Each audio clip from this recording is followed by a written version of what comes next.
teman-teman, jadi pada kesempatan kali ini saya bakal nge-review kembali ya, yaitu di sini satu aplikasi pinjol ilegal yang dimana aplikasi pinjol ilegal ini baru banget rilis di Play Store, dan digadang-gadang aplikasi pinjol ilegal ini bisa menawarkan limit pinjaman yang besar dengan tenor pinjaman yang panjang. Nah, apakah benar demikian untuk aplikasi pinjol ilegal ini bisa menawarkan tenor pinjaman yang panjang? Nah, untuk itu di sini kita akan review bersama ya teman-teman untuk aplikasinya. Nah teman-teman, untuk tampilan aplikasinya kurang lebih seperti ini, dan di sini kita akan review terlebih dahulu di bagian ulasan ataupun komentar.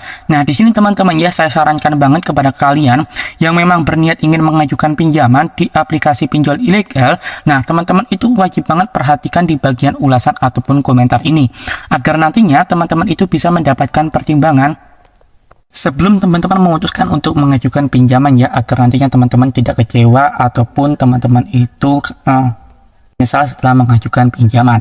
Nah, di sini juga teman-teman bisa lihat pada aplikasi pinjol ilegal ini di bagian tentang aplikasi, di sini bisa menawarkan limit pinjaman sampai dengan 2 juta rupiah sampai dengan 5 juta rupiah ya.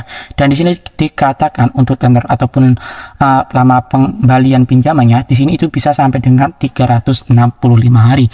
Namun apakah benar demikian untuk aplikasi pinjol ilegal ini bisa menawarkan tenor pinjaman sepanjang ini?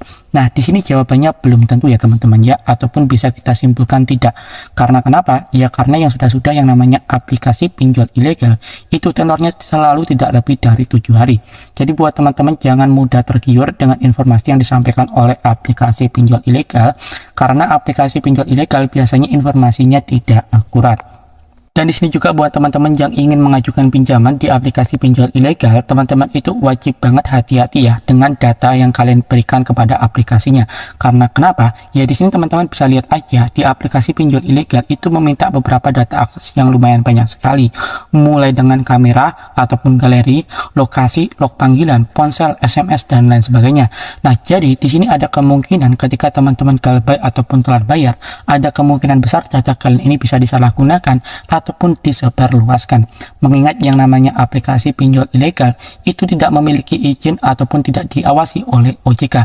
Jadi ketika mereka melakukan sesuatu hal, mereka itu bebas-bebas aja ya teman-teman ya. Jadi di sini teman-teman harus hati-hati.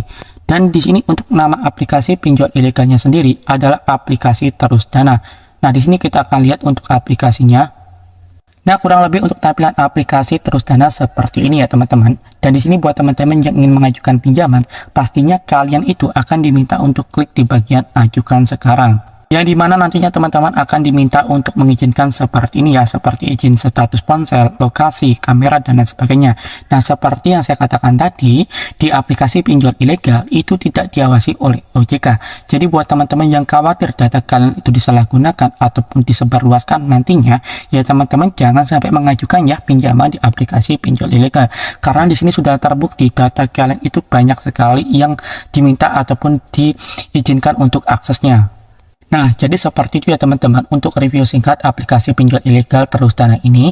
Intinya di sini saya sarankan buat teman-teman yang saat ini ingin mengajukan pinjaman di aplikasi pinjol ilegal, ada baiknya teman-teman bisa pertimbangkan kembali ataupun lebih baik urungkan saja niat kalian, karena mengingat aplikasi pinjol ilegal itu tidak memiliki izin resmi dari OJK, dan pemerintah sendiri pun menghimbau kepada para nasabah ataupun masyarakat untuk menjauhi yang namanya aplikasi pinjol ilegal, karena di aplikasi pinjol ilegal itu sudah banyak sekali ya teman-teman korban yang terlilit pinjaman di aplikasi pinjol ilegal, karena biasanya itu disebabkan karena misalkan bunganya terlalu besar ataupun tenor pinjamannya yang terlalu singkat, ataupun yang sering terjadi itu biasanya penagihan di lapangannya yang tidak ramah ataupun biasanya sebar data ya teman-teman ya. Jadi mungkin sekian untuk review singkat dan pembahasan mengenai aplikasi pinjol ilegal Terus Dana ini, semoga bermanfaat ya. Saya akhiri dan terima kasih.